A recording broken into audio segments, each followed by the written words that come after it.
well. So let's tell you, sometimes the statistics, especially when it comes, it's not crime, health. it's very worrying. Maternal mortality in Ghana is unacceptably high, with an estimated 378 deaths per 100,000 live births annually. You know, sometimes we don't tend to get the statistics all the time. So we're just quoting a 2015 NISA report. But when you get a real statistic, they're frightening.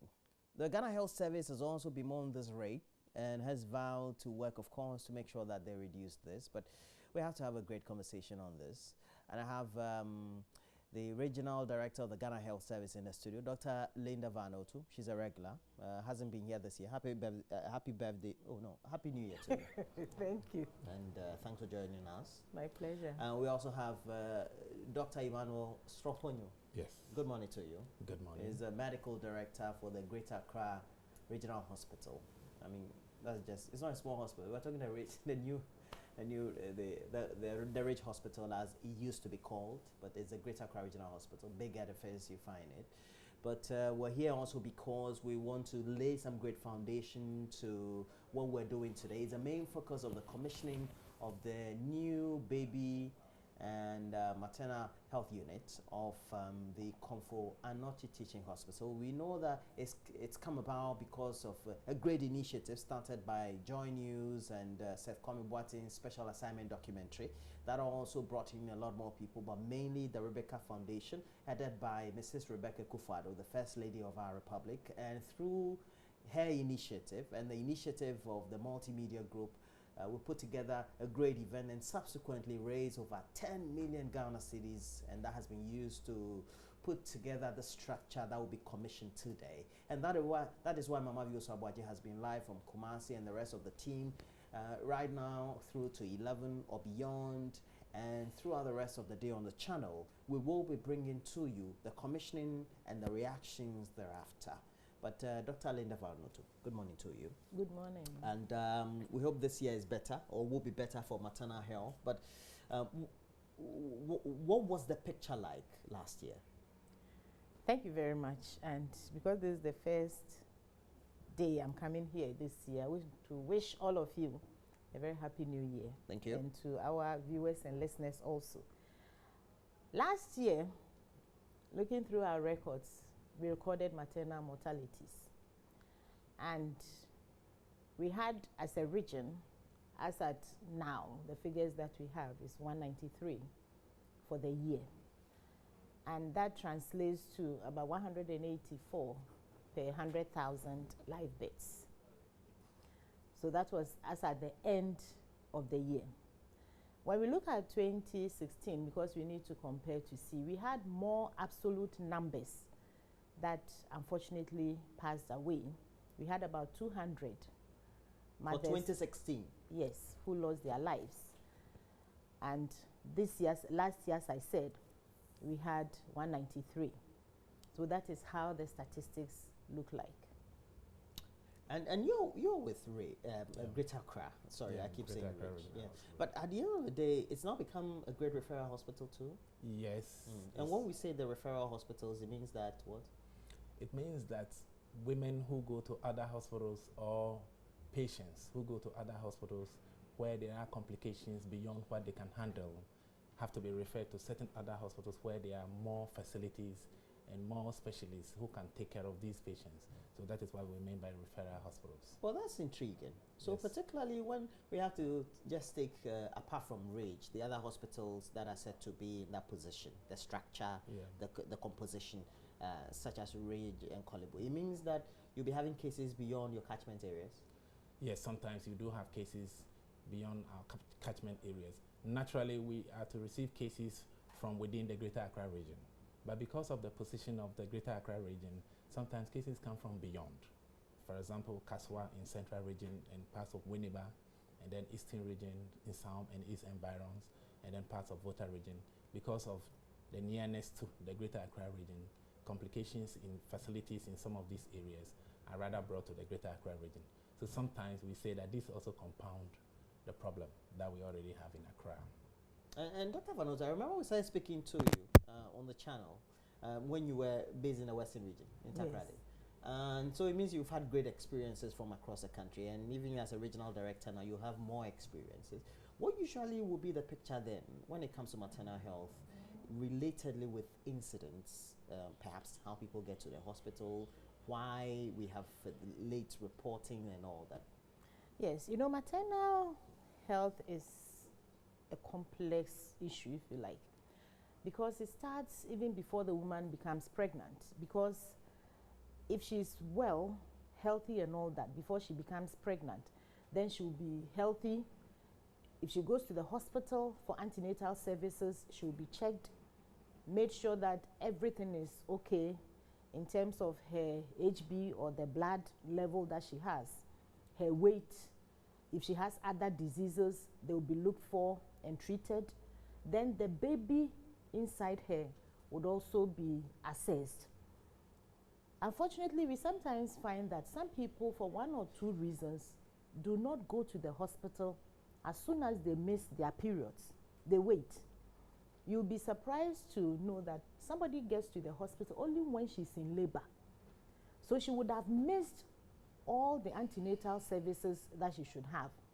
It happens in the rural areas. It happens also within the urban areas. So these people get there and the clients are there, but the staff do not have information as to how they progressed. So they may get there and the blood pressure would be going through the roof. And that is when they get there. Some people even get there when the babies are even already dead inside them. And you find that they never went for antenatal. Therefore, they never saw a midwife.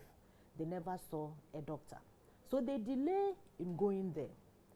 Now, when they have decided to go, some of them, they would say that I don't have money, I don't have anybody to take me, I don't know where to go, and I'm also afraid to go to the hospital. Because some of them still have the misconception that you should not go through labor assisted by somebody. You should deliver by yourself if you're a woman. Or when I go to the hospital, I'll be taken to the theater. Or when I go to the hospital and I'm given all those tablets to take, my baby will be too big. There are so many reasons why people would not want to access the facilities when they are pregnant. Now, when they have also made their way to the hospital, we find that sometimes there are delays within the hospital. First of all, if they get there and there are other people, which usually happens, that a pregnant woman gets there, she will not be the only pregnant woman there. There are others. And the number of staff who are there can only attend to one person at a time or two people at the most. So there are delays also. In addition to that, you find that there might be absence of other things which should be available for us to use to take care of these women. So there are several reasons why these things happen. And that is why maternal health is not so simple. It needs a lot of collaboration. It needs a lot of insights into what is contributing to these maternal deaths for us to be able to address them. And currently, that is what we are doing. And so it means that there's more collaboration among you, whether you're a head of a big hospital or a small one, or even you are an administrative head, whether for a region or even at the ministry. How then do you collaborate in such a way that you're able to perhaps influence some of these things? In terms of influencing maybe other facilities down maybe the line. putting together strategies or trying to get to the bottom of issues, go to the communities, do an assessment of the regions, etc. Maybe I will start from the real causes of death in the bigger facilities, and then we take it to the smaller facilities. That would be great. Yeah, just so that the public have a complete picture. Normally, as my director has already indicated, back in the facilities, the commonest causes of death are now in the Greater Accra region hypertensive disorders, or what we normally say hypertension in pregnant women. For one reason or the other, what we're seeing now is that hypertension is becoming increasingly very common in pregnant women, especially in the Greater Accra region. We don't know why, and we are not sure of the statistics in other parts of the country. And so if a woman who has not received proper antenatal care for this condition to be diagnosed early and then managed, then the woman arrives in labor with very high blood pressures, and this is usually a complication that can easily lead to death. A second important factor is hemorrhage or bleeding. It does happen that every delivery is associated with some level of bleeding. But if already you don't have enough blood in your body, or you bleed excessively during labor and delivery, then you are likely to become severely anemic. The factor there is that if the facility does not have adequate amount of blood to manage you at that point in time, then a bad outcome can result. So these are the two leading direct causes of mortality. And now we know that majority of these cases are also brought from smaller facilities, district hospitals, sub-district hospitals. The issue now is that what strategies do we put in place so that when they pick those high-risk cases from the district and sub-district levels, these things are easily identified and then referred to the higher facilities. And also, what transportation mechanisms do we have in place?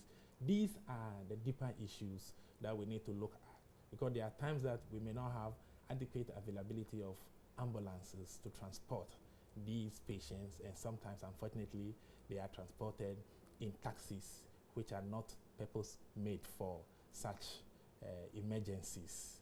And then also, back at the lower level, sometimes communication is a big problem. So how do they communicate to the higher facilities that I have this case in point, and what should I do? Maybe, should I refer to the higher levels of care, or should I just continue to manage? So sometimes communication is a problem. So when we come to strategies, we will then share with you some of the strategies that the Regional Directorate has led us to implement in order to address some of these more or less system-related factors. Now, from what he's saying and what you also enumerated earlier, it means that there will be some underpinning socio-cultural issues. Yes. What are some of them that go beyond some of the things that you can identify, perhaps are more ingrained, and so it becomes difficult for you to influence? Yes, one of them is I believe it's fear. Sometimes it's fear. Sometimes it's the cultural beliefs about pregnancy. It's the belief that when you are in labor, you should hold on at home till it is well established, because when you get to the hospital, they will examine you. We'll do a vaginal examination when you are there. They'll say the nurses will come several times and examine you, and that is not good enough. I realize that there's a lack of understanding of some of the symptoms that pregnant women see, which are not good and which should be taken to the hospital as quickly as possible. The pregnancy that ends in death because of hypertension, most of the time you realize that that woman had a symptom that should have taken her to the hospital. For example, she has headache, and she may think that, oh, I'm tired. It's just the pregnancy that is making me tired. In the meantime, it may be the blood pressure that has gone very high. Some of them have blurred vision. They don't see so well, but they think it is nothing. One of our colleagues told us of a story where she was at the hospital and she saw a pregnant woman being led by her, either a daughter or somebody else. So she went to ask what they were looking for. And they said, oh, she has problem with her vision. So they were going to the eye clinic. But because she was a doctor, she realized immediately that this is not a problem for the eye clinic. It is the blood pressure that has gone up. You'll be amazed to see some of the blood pressure readings that we have in women who are in labor, over 200. And because you're seeing them for the first time? No, some of them actually probably went to the hospital. Some of them have gone to the antenatal. But then when the blood pressure starts going up, the symptoms are there, they feel them, but they don't relate them to the blood pressure going up. So by the time they come, the blood pressure is so high. And whose fault would that be? Both of us. Both of us. Because it is our duty as the healthcare providers to tell them about the symptoms of complications. To create the awareness. Yes. In them. Yes. And that is why we don't just want the pregnant woman to come alone. We want her to come with somebody during the antenatal. That's why we add the pregnancy school. Over there at the pregnancy school, you can ask any question. Your husband can join you, your mother can join, anybody at all can join you. And the pregnancy school is now in all the public facilities? In Greater Accra, we have established them in all our facilities, and not just in the facility, but even within the communities. So they run some of them outside the facility within the community. So that is what we want. So these delays happen because they don't know. So that's why I say that it's both of us that need to do that. Now, some of them also, when they come to the hospital, they refuse certain interventions. Somebody may not want to have a cesarean done, would not want to do that. But after talking, after encouraging them, explaining to them why this should be done, then they agree. But I believe personally that all these explanations must be done during the antenatal so that we prepare them very well. So if a woman goes to the antenatal for 3 times, 4 times, even if it is 1 time, she must be told some of the things that can happen and some of the complications that they would see, and they need to go to the hospital. Now, blood transfusion is another one. As a region, that is the second thing. You know, somebody can deliver normally, the person is there okay, and then all of a sudden can start bleeding. And that is why blood must also be available. I want to thank the media houses, because some of them have been doing very well, organizing regular blood donation to support, and that is very good. So that is it. But we want the pregnant women and their husbands and their families to prepare in advance, because we give you an idea of when you will deliver. Once you go to the hospital and they ask for your last menstrual period, they will give you an idea of when you are going to deliver. So we want you to prepare well ahead of time. And people should also be registered with the health insurance, so that when it is time to deliver, you just get up and go. Even at the Rage Hospital, not too long ago, we had cases that hadn't registered with the health insurance, even though it is supposed to be done. They don't do that. So when they are in labor, then they have to delay because they think that I don't have the money. But whether you have the money or not, we want to save your life and save the life of the baby that is being born. So that is what we want to do. And we know that we're here because the Rebecca Foundation, that is headed by the First Lady of our Republic, Mrs. Rebecca Ekufuado, partnered the multimedia group, and is as a result of a special documentary that was put together by Seth Kwame Boateng, and ultimately led to the raising of over 10 million Ghana cedis to build a new mother and baby unit for the Komfo Anoti Teaching Hospital. It is the biggest referral hospital in the Ashanti region, and it's because they didn't have the big facilities. Now, if a big facility like CAP doesn't have a mother or to baby unit or whatever it is that they call it, it means that even the smaller ones are suffering. Now, Dr. Strofanyo, Yes. if what is not there is not there, something has to be done to make sure that we complement it. What should it be? Because we don't have the facilities. What can we do then? Is it by way of our attitudes, the awareness creation, and at what level should it be done to make sure that perhaps we try to be more proactive than being reactive? So if we don't have the facilities, let's say if we don't have adequate amounts of blood, if we don't have the necessary medication, what should we do? Well, that is a difficult question.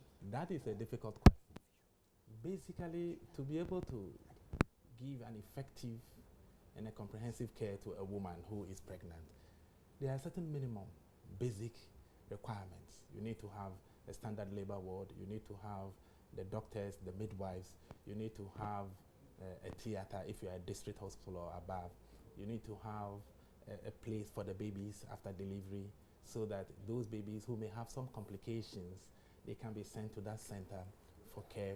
You need to have maybe the neonatologists, experts in babies. You need to have obstetricians. So these are the basic things. Now, at the system-wide level, as I said earlier on, we need good communication systems to be able to communicate between the facilities. And then also, we need a good ambulance system. So these are the basics that we need to be able to provide an effective care. When all these things are not present, we do innovate.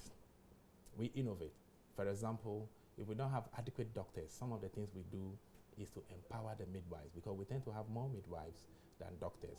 So some of the things we do is to empower midwives, train them adequately, and then teach them how to do certain procedures that before were done solely by doctors. One of it is what we call manual removal of placenta. Sometimes women deliver and the placenta which is called the afterbirth, doesn't come naturally, and so you need a doctor or a trained midwife.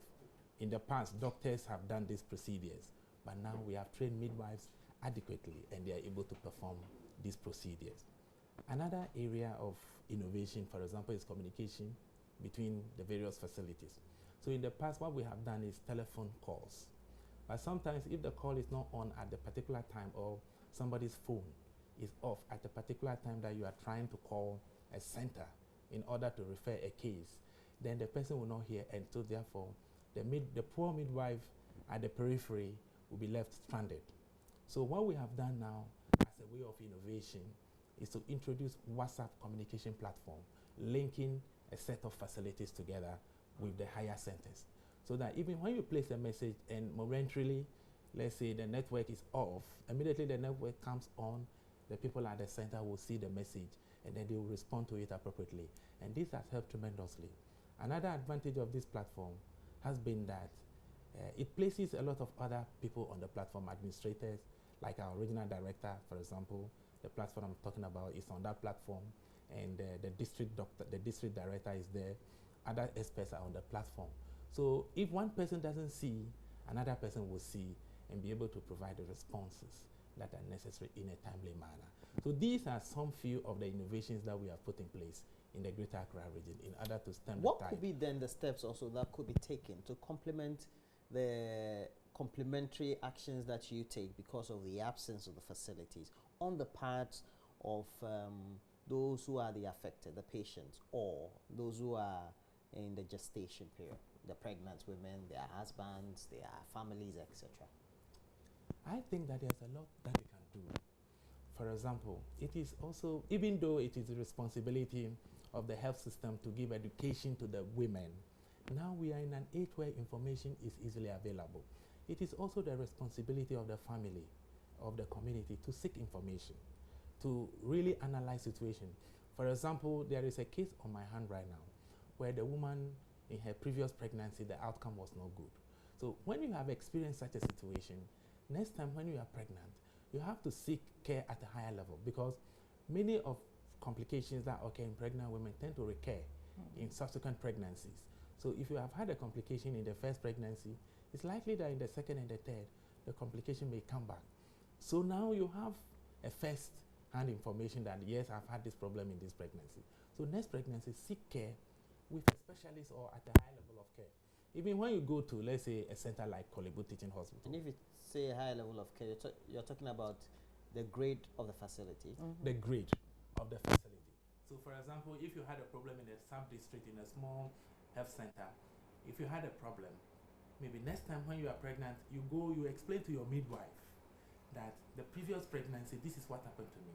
If you communicate adequately to the midwife will analyze and decide to refer you to the next level of care, maybe to the district hospital or to the regional or the tertiary hospital, depending on how the situation is.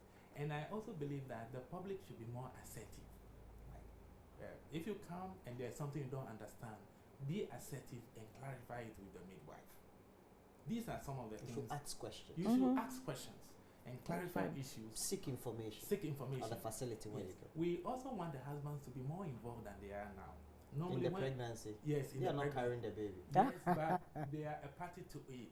The woman alone being bombarded with several different information, even friends, immediately a woman gets pregnant, even friends advise her. And most of the advices that other people give are not the right advice. So we want them to seek information from the midwives and also from the doctors. So if the husband is involved, if the woman forgets to ask certain questions, the man will remember. Because most of the time they discuss the questions in the house, or they discuss the problems in the house before they come to the hospital. So if the woman forgets to clarify something, the man will support by asking the question. So this is what we want. Well, Dr. Vanotoo, it looks like in trying to seek answers to providing solutions, we're always encountered with a lot more challenges because maybe of systemic problems. And so it means that the structure of our society also poses a great problem. How is it then, and how does that pose a challenge if we have more private facilities now? We have media is always broadcasting medicinal or providing some sort of information. How does that also conflict? So how do you resolve all these? Right. That's why we do what we call auditing. You see, when unfortunately a woman dies because of pregnancy and its complications, we audit that death and we take it from the antenatal through to the time that she died. And we bring in all the factors that probably contributed to that. So if it was to do with a private facility, we bring the private facility in. And we try to find out where the challenge was that contributed significantly towards the woman's death. And when we have obtained all this information and then also listened to the media and heard that somebody is talking about the fact that when you are pregnant, you don't have to go to the hospital, and maybe even sometimes there are even pastors who tell them nobody will take you to theater. So when you go and they say they are taking you for cesarean section, refuse it. We listen to all these and then we incorporate them into our education. We also look at the audits where the systemic gaps were and then try to address them. For example, if we find that there are women coming from a particular area who were seen by health workers, but they missed certain things, then it means that for us, we need to build the capacity of those people in that particular facility or in that particular district. I hope you understand. Because we need to strengthen our system. Even if the woman never came for the antenatal, but she went to the hospital and something could have been done and that was missed, it is a systemic challenge for us. So we need to address that. In terms of the general public, we only tell them and then we inform them to take decisions that will be in favor of a good outcome. Sometimes they do, other times they don't. But in the Greater Accra region, we find that a lot of pregnant women access the health facilities at least once or twice or 3 times or even 4 times. So we have a lot of opportunity to address misconceptions. Another thing that we do is to do research. So we are trying to find out within the Greater Accra region, what are some of the perceptions and the beliefs and the practices that go on. That will help us during our antenatal, whether it is a regular antenatal or the pregnancy school. Because we need to understand why they behave in certain ways. Why is it that a pregnant woman would not want to go for antenatal services? Why is it that they would not want to take the tablets that are given? What kind of foods do they eat? Why do they come anemic? Why is it that they would be in labor and still be at home? Why would they go to a private place and not to a government place? So when we understand all these things, then we work at them. Now we also realize that there are so many private facilities in Greater Accra. In fact, many of them, and counting. Every day, almost every day, I find somebody requesting to run a private facility whose application comes to our desk. So we have to work together with them. So if it is training that we are carrying out, we work with them. We invite some of them. When we are going out on monitoring, we visit them. When we run anything that will help to improve the lives and the outcomes of these women, we invite them and then we join them. Then when they have a death also, we invite them. Now with the audit that I talked about, the facility where this woman unfortunately died audits that death. They submit the report to the region, we look at it, and then we bring all the actors together to look at it again. And by this time, we would have picked our challenges, like if the woman should have been transfused but did not get the transfusion early enough, if she should have been sent to theater but did not go early enough. We pick all these things and then we address them. And that's what we do with every facility, whether public facility or private facility, we do that. So to address the systemic issues, this is what we do. We do a lot of analysis and then we also do a lot of visits. And we try to also make sure that the logistics that have to be there in terms of our medications are available. Because we do look at the availability. and it should not be anything less than 97%. So we look at that and make sure that they are there, as well as distribute our staff. Yes. Dr. Sorofanyo, how or what is the possibility that perhaps the system could be missing some deaths, some mortalities from some corners?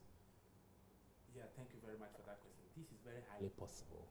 And as you can see from the Greater Accra, which we call institutional maternal mortality, that is the deaths that we have actually captured within the institution. And as you can see with the statistics presented, as of 2017, it stood at 197 per 100,000 live, 187 per 100,000 live birth.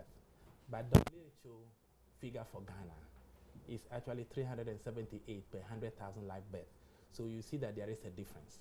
What this means is that by WHO's calculation, there are certain deaths that are occurring in Ghana that has not been adequately captured by the health system.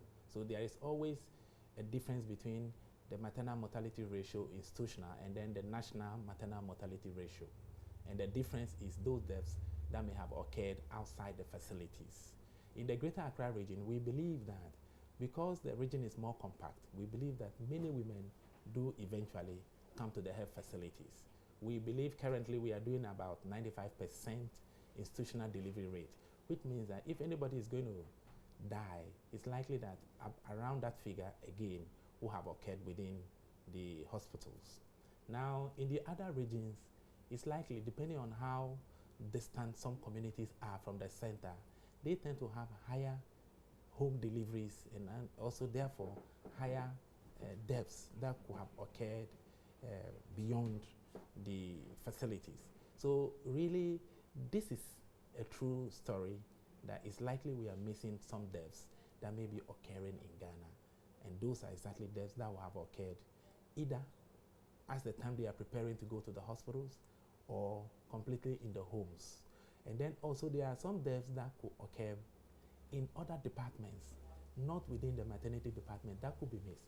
For example, a young woman who may have abdominal pain, which may be a suggestion of what we call ectopic pregnancy. If this woman is not properly diagnosed and sent to the maternity department, and there is a delay and is missed and goes to another department, that woman could die there and be missed and not be properly diagnosed. That happens sometimes. Sometimes too, the lady may not tell us the full story. So for example, if she had a pregnancy that she did not want, and then she goes to the back street to perform an abortion, and this becomes complicated, most of these women too will not like to come to the hospital, and if they will come at all, they will come very late. If that happens, they may pass away elsewhere without being properly captured, because once it is a death that is connected to pregnancy, it is to be counted as maternal mortality. So this is the situation. It is indeed true that there are some deaths that may be occurring that we may not be capturing. Well, nonetheless, a new mother and baby unit has been constructed for the Vanotoo Teaching Hospital, and we know that is just a temporary one. A bigger one has to be built. Had been started just about 40 years ago, but has still not been completed. But through an initiative, a special assignment documentary by our own Seth Kwame Boati, one-time Journalist of the Year, great award-winning journalist with the multimedia family, especially with JoyNews, well, it brought to light the concerns about mortality rates, not only at the Vanotoo Teaching Hospital, but just around the Kumasi metropolitan area. And through that partnership, it led to coming on board the Rebecca Foundation, led by Mrs. Rebecca Ekufuado, who is the First Lady of our Republic. And in all, through that collaboration, over 10 million Ghana cedis was raised, and so we have these units. Then that's why Ketsi McOtley Holdings, who are in Kumasi, we're bringing to you those live pictures, and we'll make sure as much as possible to bring you all the sight and sound. But the final commissioning of that facility that is going to take us from now to about 11 a.m. or beyond, right here on this channel. And also on Joy FM and the other facilities we have or platforms we have in the multimedia group, and bring to you that live commissioning, and then bring that awareness to us that we need to do something about maternal mortality in our country. Right now, the statistics are not good. According to WHO or UNICEF estimations, just around 378 deaths are recorded within births of 100,000 each year in our country. In the Greater Accra region, I'm being told by the expert right in the studio that the latest as the numbers are around 187. Well, let's take a great look at it. But if we have to now get a conversation right, it means that we have to aspire higher. Since the beginning of my career, and I specialize in health reporting and environment, I've always been told that we want to be like the developed or the more advanced countries. Why is it that we're not getting there? We are not getting there because of the challenges that we have enumerated. You see, and there are challenges that have to do with families, with communities, with the health system. Some of these challenges can be overcome. In fact, when we do our auditing, we conclude that for this woman, she should not have died. This one should not have died. That one should not have died, which means that they are preventable to a very large extent. We also do the near misses, and the near misses are the ones that were so critically ill that they could have died but survived. And we find that if we are able to move early enough, some of these maternal deaths would be averted. If a woman is pregnant and she goes to the hospital early enough, she follows the instructions, she adheres to all the treatment that is given. If she has to do the laboratory tests, she does them. If she has to take them to the hospital, she goes back and she receives the care that she needs to receive with a lot of education about what she should expect and when she should report. She would take the necessary action at the appropriate time. But you find that they need support from home, because if she needs to move from her house to the hospital and she doesn't have the money to take transport to go, that will be a challenge. And you see, for some of them, they are even abused by their partners. Sometimes you hear some of them that my husband beat me. Pregnant? Yes.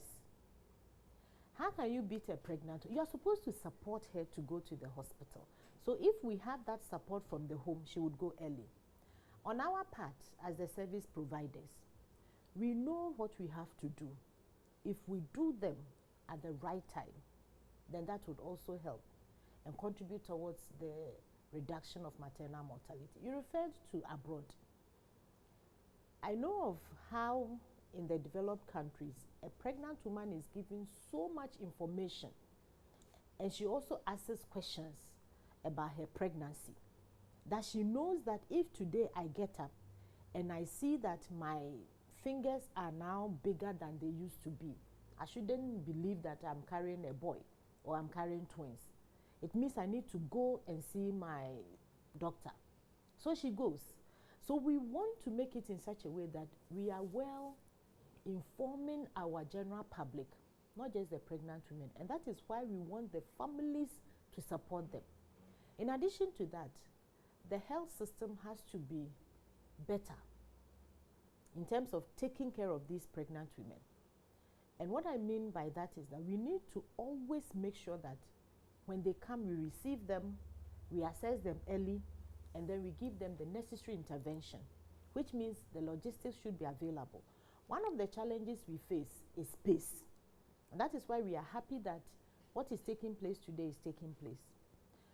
That a woman can get to the facility and in actual fact the place is full. So now it becomes a challenge. Where does she go? And that is why this platform that Dr. Sroff talked about is very important. Before that, the communicative platform. Yes, before that. So that you share ideas. Yes. So somebody will put it out there that I have a woman here, this, that, and I have already 3 women waiting for cesarean section. So can another facility take this woman? And then somebody will say, bring her to this facility. For me, that is very good. And that is what we need to be doing. So looking through why these women are dying, every day we try to find innovative ways to plug the holes so that soon it will be something that we can all be happy about, that we have been able to reduce our maternal mortality. But it's a collaborative effort, as I said. And if the media is talking about it the way we are talking about it today, somebody will know that when my wife is pregnant, I should be interested. When she comes back from the hospital, I should be interested. A woman went to the hospital for antenatal, and then she was told that you will have cesarean section because of 1 or 2 reasons. The midwives were very alert, so they waited. They looked at the time. This woman should have been here today. She's not here. And then they called her. She had decided not to come because it was a cesarean section. So they called the husband, because she had put the husband's number on her file. So they called the husband and told him that your wife was supposed to be here and she's not here, but we have prepared her for theater. Within 30 minutes, the woman was there, which means that the man now called her, that the midwives called me, you are supposed to be at the hospital. It means when she went home, she did not communicate to the husband that I've been booked for cesarean section. It is for her own good. So we as the service are trying to do our bit. There's a lot that we still have to do. We need to improve on our customer care so that when they come, they can ask us any questions that they want to ask. I love that, customer care. Yes. But let me again just apprise you of what the statistics are. According to what the Ghana Health Service, the WHO or UNICEF work with, the maternal mortality rate in Ghana is around 378 deaths per 100,000 live births. Okay, and just in the Greater Accra region, it reduced from 200 from the last estimation, and from the last year around 180 something. That's good news. But around the world, we always have to compare to the best. And in the US, just around 2005, it was around 23, and then increased a little to about 2015, 2016 to about 28. They were even worried. It became a national issue. But guess what? Norway, only 5 as of last year. Just think about it. You come to Nigeria, it's 810. Well, but we have to do something about it. It's because of the myths and the socio-cultural issues. Why is it that, Dr. Stropenyo, people want, pregnant women don't want to go through CS or cesarean? Okay, thank you very much for that question. I think that socio-cultural issues, people believe that as a woman, you should be able to deliver yourself. You meet ladies or women who are conversing, and then they will tell you that, for example, in some traditions, I wouldn't mention any particular tribe here, they will tell you that even if you have 3 children or 4 children, but you did not deliver any of these yourself, you haven't really delivered. So that's what they will tell you, that you have not really delivered. You have to be able to deliver yourself. So you see a situation where a woman probably will have delivered twice by cesarean section, but because of these cultural pressures on her, she's forced that the 3rd one, she wants to stay at home to deliver herself. Meanwhile, when such a woman gets to the hospital, naturally, she's going to have a cesarean section. But because she doesn't want, the pressures in the communities are simply too much. She just tries to stay at home until the worst happens, and that is the womb may rupture, because the womb has been cut to remove babies in the past, and so the womb may rupture. So socio-cultural factors are strong in this case. I think that another factor that could be considered is maybe the cost. Once you've had cesarean section, you may have to bear certain costs that you may not have borne if you had been able to deliver naturally, and so the cost is also an issue. But then if you have a national health insurance card, then cost is no longer an issue. You will go through, and most of the items that you will spend will be covered by national health insurance. But out there, they fear about the cost. And then also strongest is social culture. People believing that a woman should be able to deliver naturally. Well, just in case you have used the new facility, the new mother and baby unit that is going to be commissioned, let us know. But the old one, you have experienced some terrible events there, please let us know, because we know that it was also captured in that Kwame Boateng documentary, in that special assignment documentary, Next to Die. And so please let us know. And you can give us those responses on Facebook. JoyNews on TV, we have a question there, and so please go give us those responses. But generally also we'll be opening the phone lines. Tell us what your experiences have been. You're a husband, you're a partner, or even you're a woman yourself, you've gone through pregnancy. What have been some of the difficulties you've experienced during pregnancy, perhaps at the medical facility, or some of the things that maybe you did yourself because of certain beliefs that you have and still do or don't, that you thought perhaps could have ended your life, or some of your own experiences witnessing some fatalities or the difficulties that pregnant women have gone through whilst you've been at a health facility or at home. Well, please, you can reach us through the number 0302211691 or 2. It will be on your screens, or it is on your screens right now. Please let us hear from you. I think we'll be grateful to that.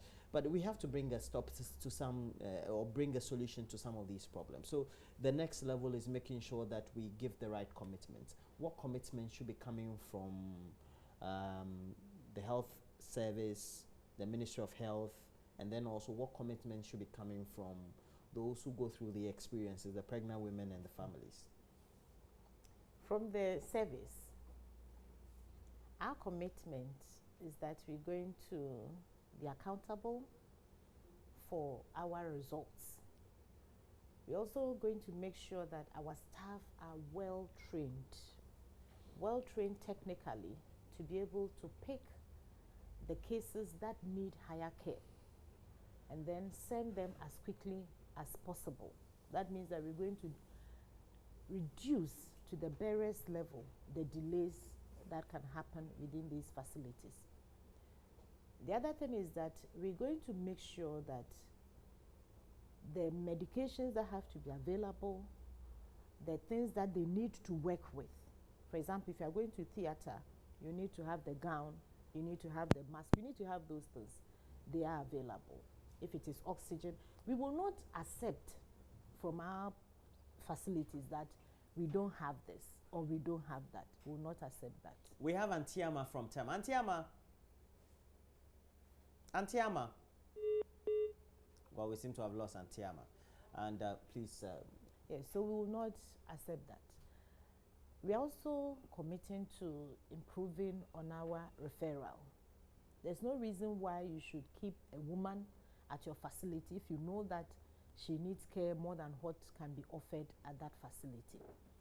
And then we're trying very hard to, even though a district hospital may not have certain facilities or certain cadre of specialists, we have done what we call the zoning, where we put the, like Dr. Sroff, for example, and other consultants and other specialists are in charge of smaller facilities that will refer to his facility. So we are going to strengthen that system and ensure that those facilities, even though you are not physically present, they can offer the care that they need to offer and refer to you appropriately. And you visit them also to make sure that that is done. Another thing which is our commitment is to pick the hypertension in pregnancies early. As a region, we have designed our own color-coded form. Okay, so we have Zidlela, okay, from Damango. Good morning to you. Good morning. Okay, what's the name? Is it Zidlela or Zidlela? Zidlela. Yes. Okay, good morning to you. Good morning to you. All right, tell us your experiences, either with your partner. Yes, my contribution to this program is that sometimes it's not the case that it's because of the experiences of other people. Maybe for a case in point, I had a sister who went through CS and lost her life. Okay, and if other people have witnessed this, won't they be scared to go for CS? Hello? Did you get him? Yes, I got the question. But you didn't get him. Okay, Yeah. please, can you do your narration again? Yeah, the system. Yes, so what I'm saying is that, is it not the case that the experiences of other people can scare others? from going through CS, cesarean section? All right. Yes, I got it. We have to be careful here to be sure that the cesarean section was the cause of death, which I don't think so.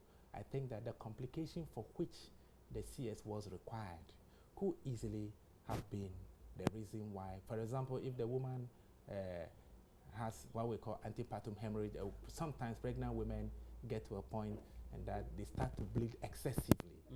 And the only solution for such situation is to rush the woman to the theater and deliver the baby and probably save the woman's life. But if the bleeding is so excessive and you are not able to get adequate amount of blood in the theater, then the woman may lose her life. If that happens, the tendency for those who may not understand the situation is to blame the cesarean section for the death. But the actual reason will have been the underlying factor for which the cesarean section was needed from the start. So we need to be careful here not to blame the cesarean section for the death, but rather to attribute to the death the underlying factors and for the cesarean section. This is what I would say. Well, even though I don't know the always particular. Trying to find some escape route, saying that this could be this, could be that. Yes. Well, we have Yusuf Osman from Cape Coast. Yusuf. Hello? Yeah, tell us your experiences, Yusuf. Yeah, please. Good morning. Morning. Yeah, please, is it advisable for a pregnant woman to visit multiple hospitals at the same time? Maybe you move from one hospital today and tomorrow go to another hospital. It's supposed to be one particular hospital all the time. And also sometimes when there are complications, like maybe the pregnant woman has headache or stomach ache, anytime you go to the hospital, the midwife tell you that. They tell you it's normal, it's normal. So, and as the woman was speaking, I learned, she said, if you have headache, it could be because of, how do you call it, high pressure. Well, it's good. So this is what I want to know, whether are you a husband or you're a health worker? Yeah, I'm a husband. And your wife is pregnant, right? Yes, please. Okay. Let's take the call. So, Doc, you handle that one. Let's take a call from Mr. Tete. Patrick Tete. Yeah. You're calling us from Ofinso. Yeah, I think so. Ofinso in the country. I know you're a man, so you're not pregnant. Who is pregnant for you? Okay, I said I'm a health worker. I wanted to contribute. Please do. Go ahead, Patrick. For me, what I've realized is that majority of the problem is lack of education concerning the women. Sometimes they will come to the facility about 8 months pregnant without even an later. In this instance, what would the health worker do if there's complications? So I will entreat all Ghanaians actually to educate ourselves so that we attend to hospitals early enough so that when there's complications, can be solved early enough to prevent some of the complications. So majority of the deaths are due to lack of education. So when you attend to hospital earlier enough, your problem will be solved. About 80% will be solved. So is it possible for somebody to go to the hospital at the 8th month? Some people come in people labor. do not attend to antenatal at all. Some come in labor. When For the first time for delivery. So Seriously? it's about education. Yes. For me, it's about education because right now, when you attend hospital earlier enough, majority of your problems will be solved. Okay, Patrick, thanks. I know you're a health worker. We have big doctors too here, so thanks for the education. But it's possible to have somebody? Yes, that for the first time, the woman will appear in labor with no medical record, nothing, who have not received any antenatal care. It is possible. And also sometimes some of them will come to book around 9 months. And then we've even had situations where a pregnant woman will say that she didn't know that she was pregnant. So these are some of the ramifications. Right. And then attending the facility during gestation, can you attend different ones? I believe it's better to go to a particular facility. Why? The reason is that they will know you. You will know them. You build that rapport. They know how it started. So that if there's any change, they will know. And then you also have the confidence to talk to them about anything else that you want to ask. Then the other man talked about the headache. We as healthcare providers must understand, if a pregnant woman comes to you and says, I have a headache, it shouldn't be taken lightly that it is part of pregnancy. It should not be like that. Make sure the blood pressure is checked with a blood pressure machine that works. You are sure of it. Last time when she came, how much was it? maybe 110/70. Today she's come, it is 130/80. She says, I have a headache. We know what we have to do. If you cannot handle her at that level, refer her. And that is why in the Greater Accra region, one of the things we've done is what we call an algorithm about the hypertension that occurs in pregnancy. So when the woman comes to you, you know what you can do at your level and refer her. So please, anybody who is listening to us, if you are pregnant, if your wife is pregnant, your sister is pregnant, and she complains about headache, do not stay at home.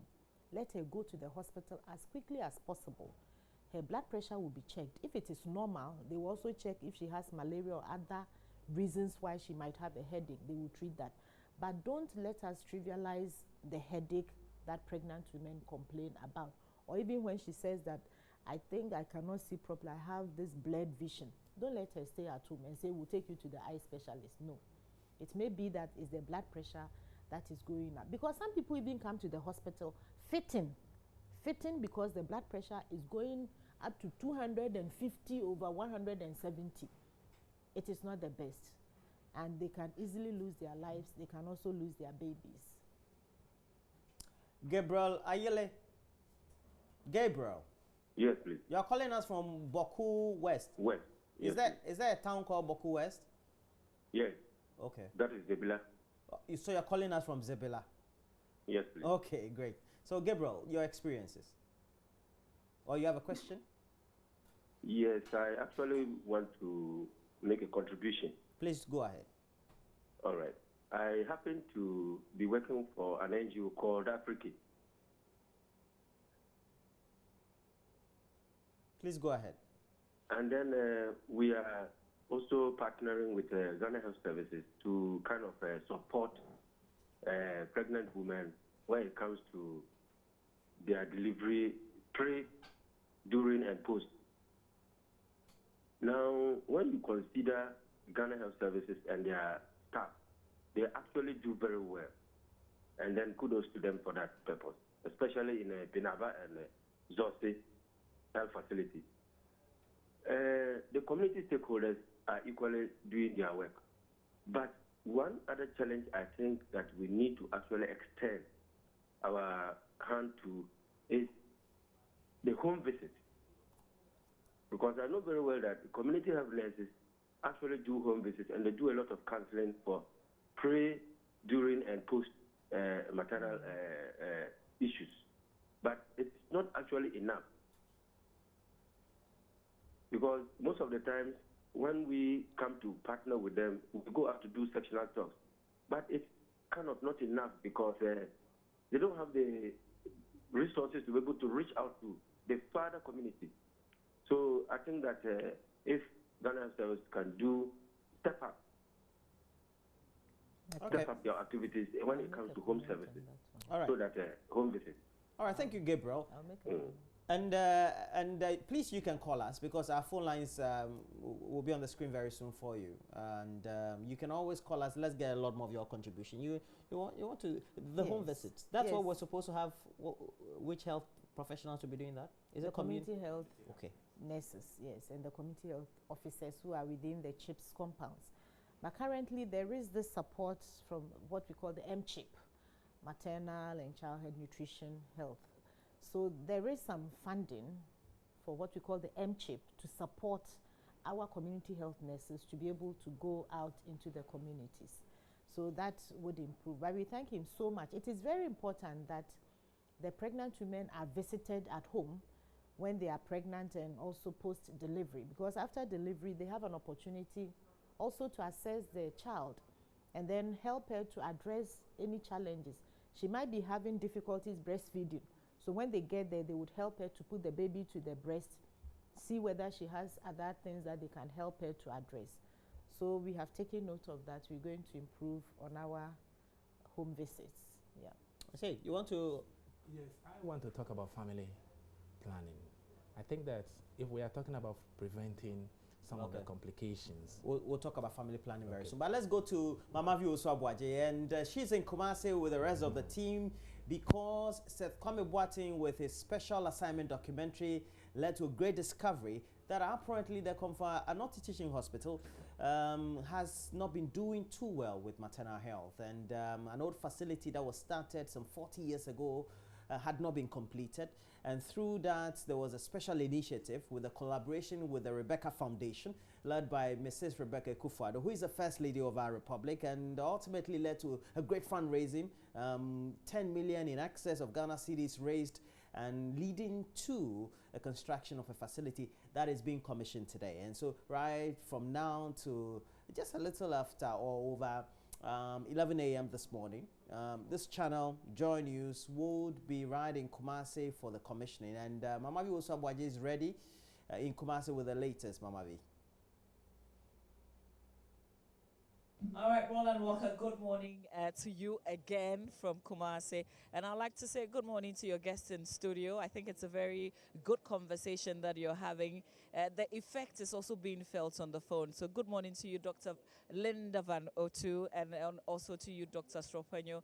And this is a conversation that we had. It started from a conversation just like that, and the result is what you see right behind me. You can appreciate the building that is going to be commissioned here at the Vanotoo Teaching Hospital today, the new mother and baby units. But I would also like to acknowledge a really important support that's come on board, not the first time. We thank Mortality Holdings. This coverage is supported by Mortality Holdings. They are into investment banking, money lending, and properties. Roland, based on that conversation that you're having in the studio, there are people who are sending messages to our WhatsApp number. If you want to get interactive with us, please do so. You can get interactive and send your questions. So somebody, and it's Mohammed from Accra in Dome Pillar 2, says, good morning to you all in the station. I'm much impressed of the programs you people are doing. I guess that's what you're trying to say. But there's somebody else who says, my sister went for maternity checkup. The nurses told her to go and prepare and come back for them to induce labor because she was overdue. She goes home, prepare, comes back, labor is induced, she gives birth and bled to death. Who caused this death? And should I allow my wife to do same the next time? That's Asa in Bogatanga asking the question, and I'm sure that your guest would do justice to this.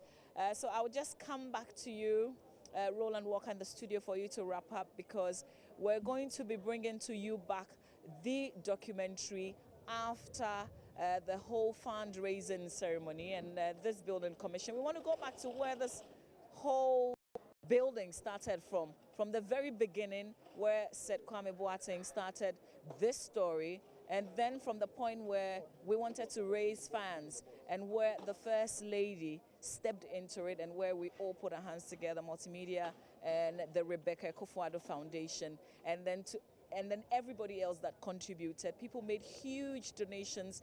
People also made very small, but small and huge all coming together. People who couldn't even physically support also backed it with prayers and different support in many ways. And this is the results that we see today. Tell you all about what is contained in this building and the difference that will make in the lives of pregnant women who come here at the Vanotoo Teaching Hospital in the days to come to deliver. We've got some amazing rooms, some surgical units. It will blow your mind. Babies will no longer share cots. We will not have 4 or 5 babies sharing a cot. It's a cot per baby, and we've got lots of them, about 30 of them.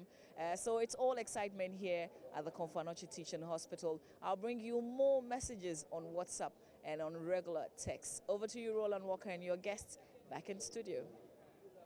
Thank you, Mama Vio Sabwaja. I know that you've been doing a great work since the whole of yesterday right through this morning, and we're waiting for that live commissioning. But we have to wrap up.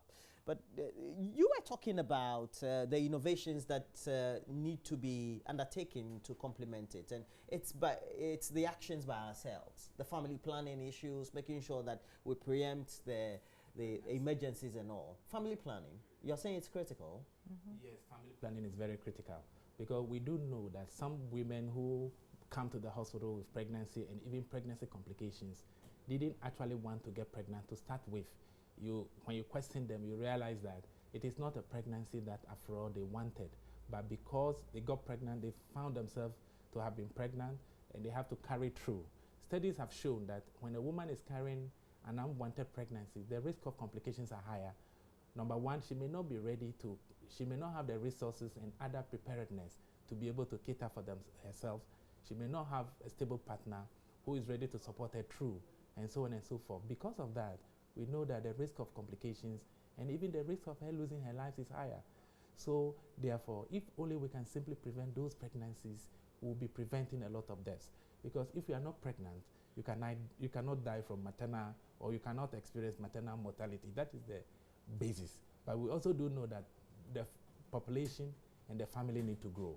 So pregnancies are needed, and there are situations that pregnancies are not needed. And in those situations where pregnancies are not needed, simple family planning methods should be available and are actually available within the hospitals to help our ladies.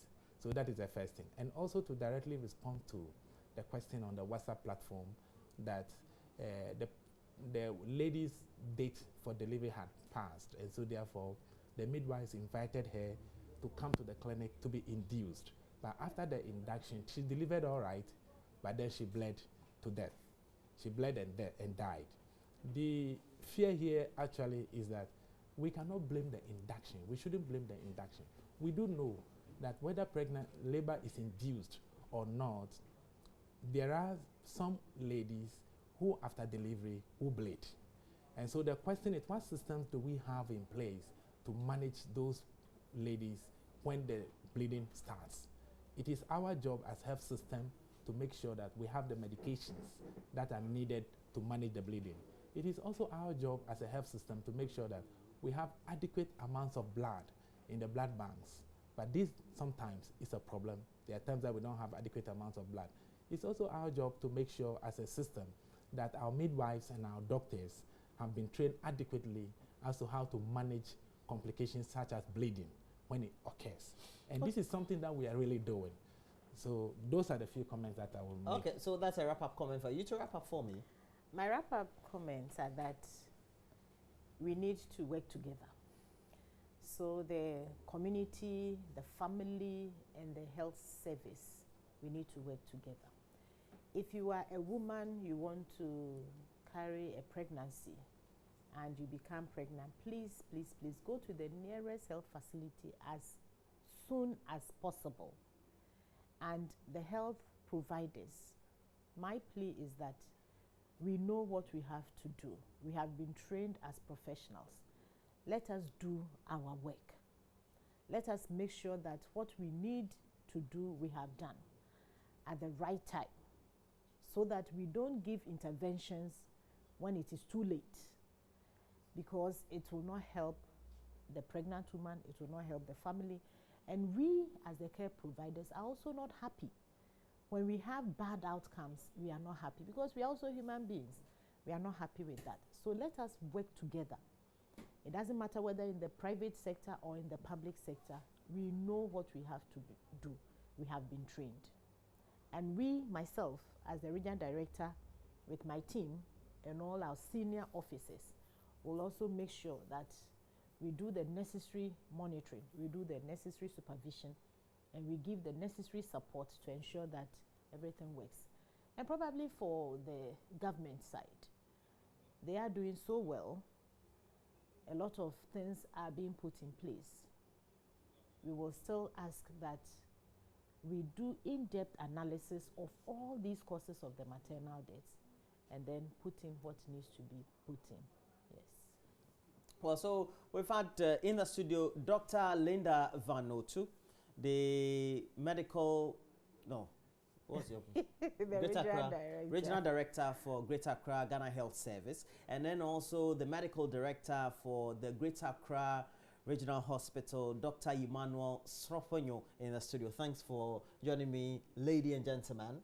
You're a regular on the show, so but we all know we're here because that we are complementing efforts of the Rebecca Foundation because of a special assignment documentary by Seth Kwame Boateng that led to the raising of over 10 million Ghana cedis for the building of that new facility that is going to be commissioned on the premises of the Vanotoo Teaching Hospital. Is the new mother and baby unit. And so now we'll be joining Mama Vioso Abuaje, and then we'll come back with the rest of the team, and we'll have great highlights on the show till the commissioning.